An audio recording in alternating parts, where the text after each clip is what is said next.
You were never the woman I needed beside me."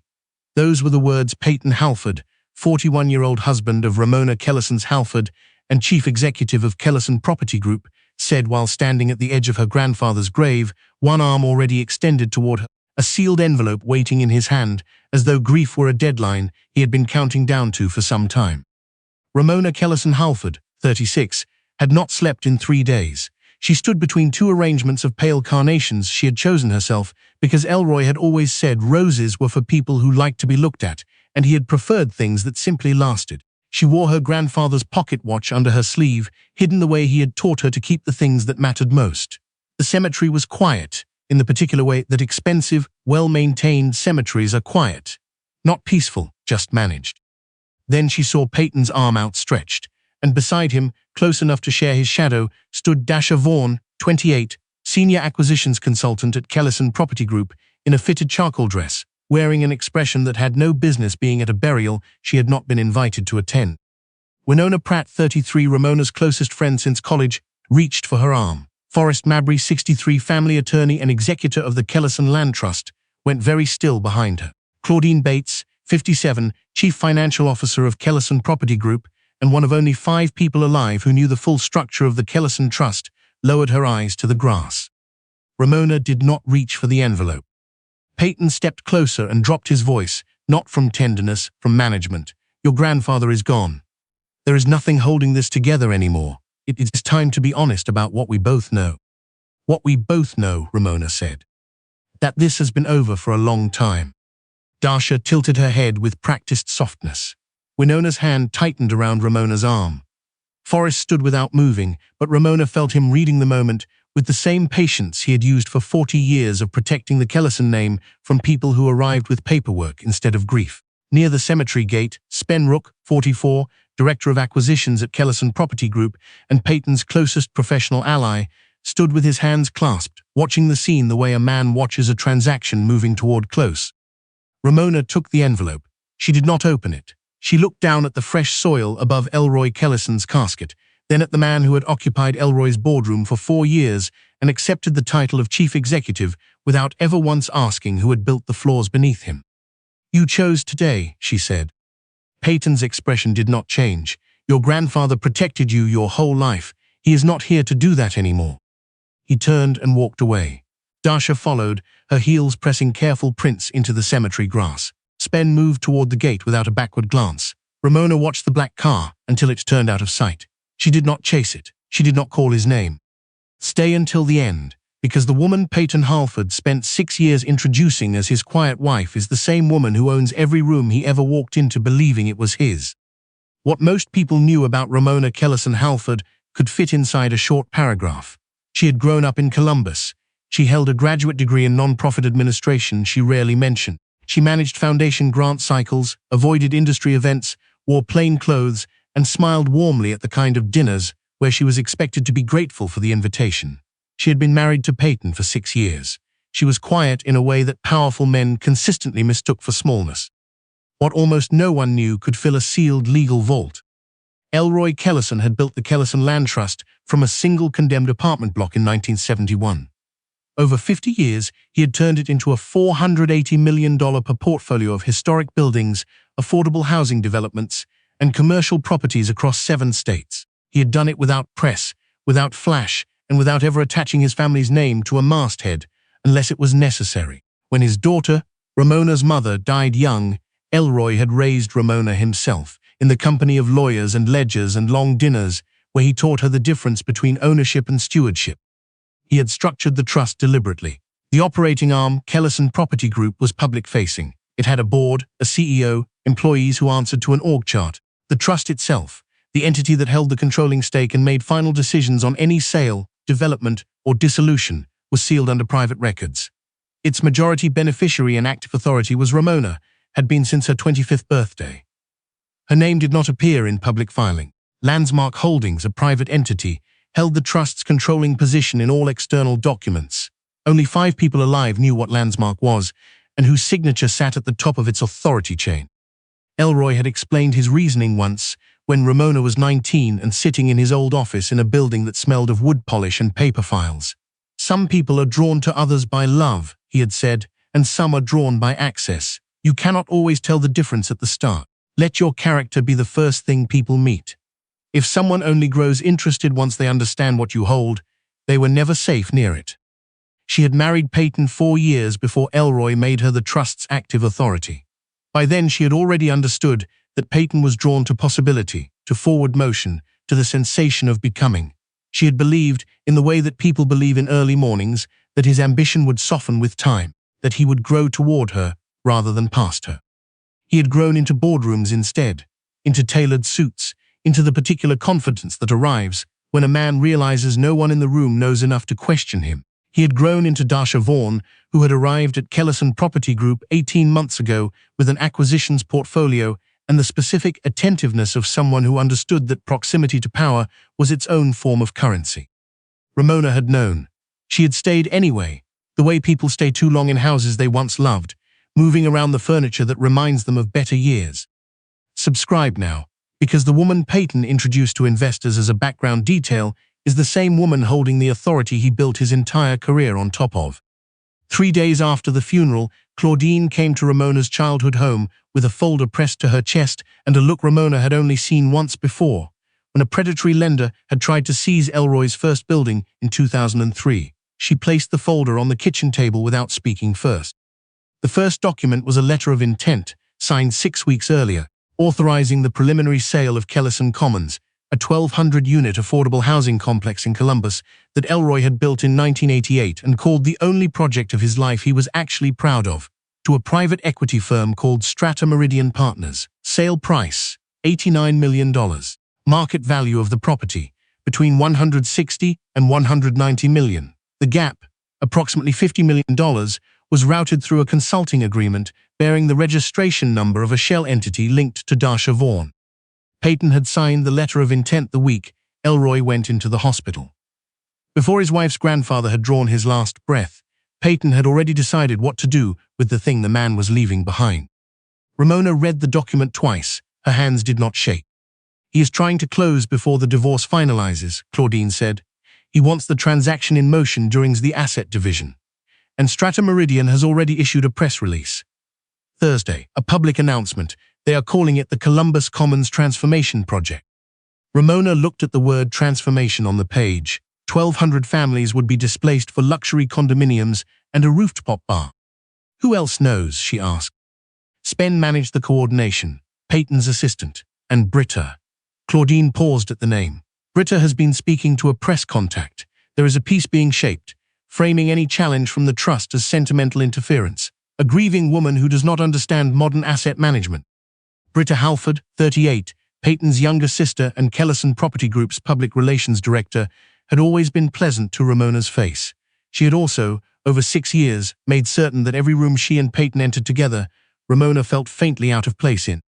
Winona arrived at the house an hour later, with coffee she knew Ramona would not drink and a presence that required no explanation. She sat beside Ramona on the old couch where Elroy used to read contracts after dinner, and she did not say that everything would be fine because she had known Ramona long enough to understand comfort not yet earned was just another kind of noise. "He signed it the week Elroy was in the hospital," Ramona said. Winona was quiet. "What are you going to do?" she finally asked. Ramona looked down at her grandfather's pocket watch in her palm. She had taken it from her wrist, the way she always did when she needed to think clearly. Elroy had given it to her 5 years ago and said that some decisions only made sense when you were holding something that had lasted longer than the problem in front of you. "I am going to do it correctly," Ramona said. Nate Drury, 39, head of digital compliance and internal security at Kellison Property Group, had been hired by Elroy personally and had never worked for anyone else. He was methodical and private and trusted by the Kellison family in the specific way a person becomes trusted when they have kept important silences without being asked to and preserved important records without being reminded. He had already been watching. The access logs showed Spen pulling the full trust asset register with executive credentials 3 weeks before the letter of intent was signed. Payton's company device had connected to Strata Meridian's document portal twice from inside Kellison Property Group's network. Dasha's visitor badge, issued for acquisitions meetings only, had been used to access the property valuation archive on 2 separate evenings after 8 o'clock. Nate placed the printed logs on Forrest's desk at 11 on Monday night. Forrest looked at them the way a man looks at a thing he feared was true and had hoped was not. "This is not a marital dispute," Forrest said. "No," Nate said. "It is breach of fiduciary duty, potential fraud in the reporting of the letter of intent, and misuse of trust assets to benefit parties with undisclosed financial relationships to the transaction."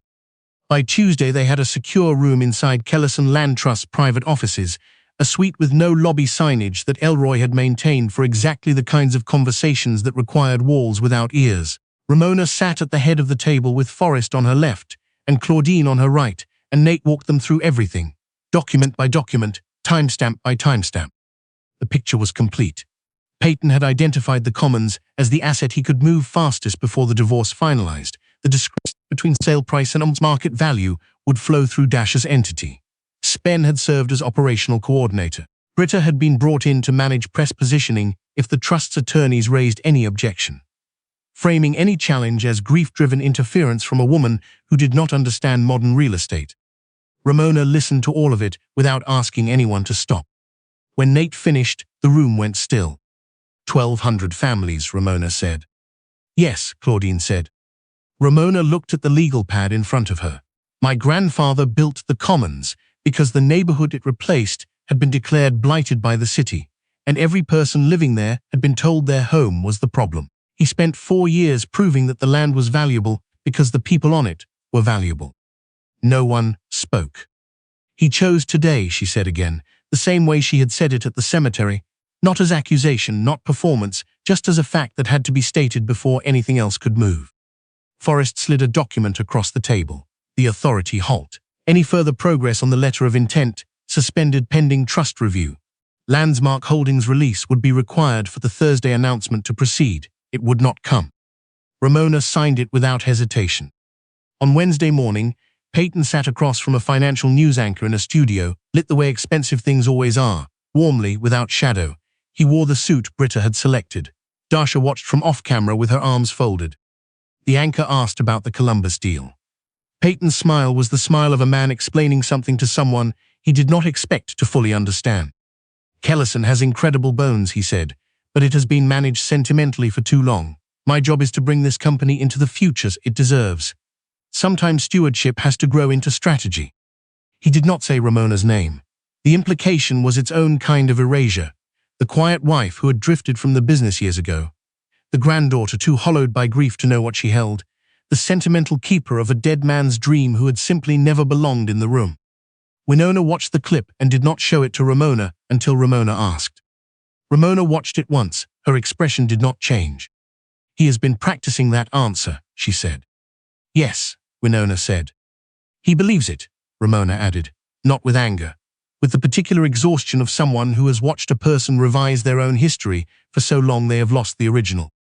That night, Nate called Forrest at midnight. Someone inside Kellison Property Group had attempted to upload an amended letter of intent to Strata Meridian's secure portal, an amendment accelerating the closing timeline by 30 days and waiving the trust's right of first refusal. The system had rejected the upload and logged the device. The device belonged to Spen Rook. Forrest called Ramona. She was already awake. "He is trying to outrun the authority halt," Forrest said. "I know." A pause. The soft tick of Elroy's watch came through the line. "Does Payton know the halt was filed?" "Not yet." Ramona was quiet for a moment. "Let them walk into Thursday. Let them set up the room." Forrest understood. People remembered a fall better when they had watched the climb. The press conference room on the 4th floor of Columbus City Hall held 212 people by the time Payton arrived. City officials occupied the front rows, investors filled the center, community development organizations, invited by Strata Meridian as good faith optics, occupied the right section. Press lined the back wall. Kellison Property Group staff stood near the sides. A rendering of the Columbus Commons transformation project covered the screen at the front. Glass towers, green terraces, the kind of architecture that looked elegant in press materials and emptied neighborhoods in practice. Payton entered to handshakes. Spen moved behind him like a shadow. Britta stood near the podium with a tablet and the particular smile she maintained in rooms where impressions were being made. Dasha sat in the second row, close enough to be visible, composed enough to appear incidental. Ramona did not enter through the main doors. She came through the side corridor, Forrest on her right, Claudine on her left, Nate and Winona behind her. She wore a dark dress and her grandfather's pocket watch at her wrist, visible now, not hidden. The Landmark Holdings credential rested in a plain portfolio under her arm. A city council member near the stage recognized Claudine and leaned to the person beside her. A board member Forrest had briefed the night before stood quietly near the aisle. Two outside council attorneys opened their folders at the side table. Payton was at the podium when he saw her. His expression moved through three things in less than 2 seconds: confusion, then irritation, then the first edge of something he would not have called fear, but that functioned exactly like it. He recovered quickly. He always recovered quickly. Ramona. He made her name sound like an interruption. Payton. She stopped in the center of the room. Not the back, not the edge, the center. This is not the place, he said. His microphone was still live. He had not calculated that. It's precisely the place, she said. You invited the city. You invited the investors. You invited the organizations that serve the families this announcement is going to affect. If you have a decision to make about Kellison Commons, it should be made in front of everyone who has a stake in it. A murmur moved through the room. The city council member in the front row had gone still. Forrest stepped forward. His voice was the kind of quiet that carries when a room has decided to listen. On behalf of Landmark Holdings, acting under the authority of the Kellison Land Trust, I am required to advise this room that the letter of intent authorizing the sale of Kellison Commons to Strata Meridian Partners has not received trust approval, has not received Landmark Holdings' signatory authorization, and is not a valid instrument for the execution of this transaction. The room did not make noise. It made the silence that precedes noise. Payton's hand left the podium. The trust has had no objection on file. An authority halt was filed Tuesday, Forrest said. Your director of acquisitions attempted to amend the letter of intent Wednesday night to circumvent that hold. The attempt was logged. Spen at the side wall went the color of someone finishing arithmetic they did not want to complete. The screen at the front of the room changed, not to a new slide. The rendering disappeared. In its place, the letter of intent, the sale price, the market valuation, the discrepancy highlighted in clean yellow, 89 million against 173 million. The difference routed through a consulting entity registered to an address linked to Dasha Vaughan. A woman from the community development section said, out loud, that is half the value. Dasha stood up. Payton said her name. She sat back down. The next document came up. Access logs, Spen's credential pull on the trust asset register, Payton's device connecting to Strata Meridian's portal, Dasha's after-hours badge entries to the valuation archive, then the consulting agreement, the fee structure, the shell entity's registration. Britta lowered her tablet. For the first time in 6 years of managing the Kellison name, she had nothing left to manage. Payton turned from the screen. His voice had lost its boardroom steadiness. You have no authority here. You are not an executive. You are not a board member. You are a grant writer. Ramona walked to the front of the room. She did not look at the screen. She looked at the city officials, the investors, the community development directors, the journalists, the people who had come to this room in good faith because they believed someone was making a responsible decision about 1,200 families' homes. Kellison Land Trust's majority beneficiary and active authority is vested in Landmark Holdings, she said. Landmark Holdings is a private entity. Its controlling position has been held by a member of the Kellison family since formation. A pause. That member is me. It has been me since 2014. The room absorbed this. Payton stared at her. In 6 years of marriage, he had introduced her to investors, to city officials, to the very people filling this room. His wife, Elroy's granddaughter, a quiet woman who did foundation work and preferred to stay out of business conversations. He had told Dasha, in a recovered recording from a deleted meeting, that Ramona would be too distracted by grief to notice anything until the papers were signed. You told me your grandfather had old investments, Payton said. His voice had gone somewhere small. You never asked what that meant, Ramona said. You decided what I was worth and you stopped looking. Strata Meridian's representative folded his hands on the table and studied the exit. Dasha gathered her bag.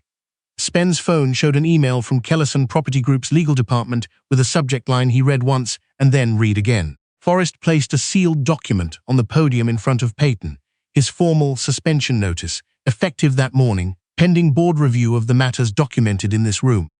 Payton took the envelope. He held it the way people hold things they cannot yet comprehend. Ramona turned back to the room. My grandfather built Kellison Commons because he believed land should serve the people on it, not the other way around, she said. The families living there are not a development opportunity. This company will honor what it was built to be. The community development director in the right section began to clap. It was not orchestrated. It was the kind of applause that happens when something true is said in a room that has been asked to hold false things for too long. Payton stood at the empty podium. The rendering was gone from the screen. The room had turned away from him in the way rooms turn. Not all at once, not with drama, just by the gradual reorientation of attention toward the person who had told them the truth. Britta slipped out through the side door. Spen followed without looking at anyone. Dasha left without looking at Payton. Winona stood near the aisle with her arms folded, watching Ramona with an expression that was not surprise. She had been watching Ramona her whole life. She had always known that quiet was not the same as empty.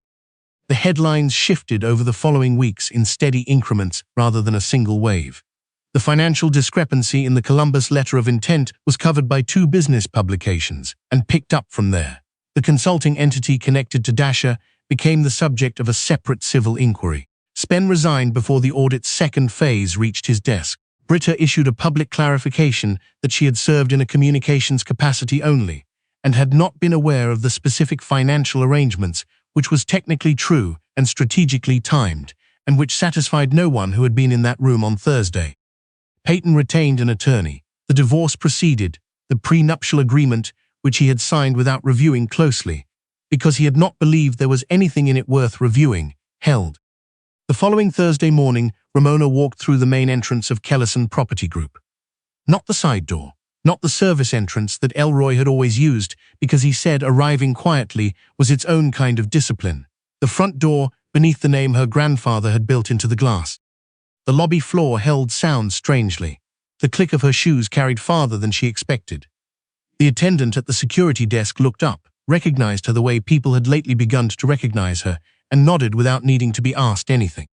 She stopped in front of the wall where Elroy's photograph hung, not large, not centered, just present, the way he had liked things.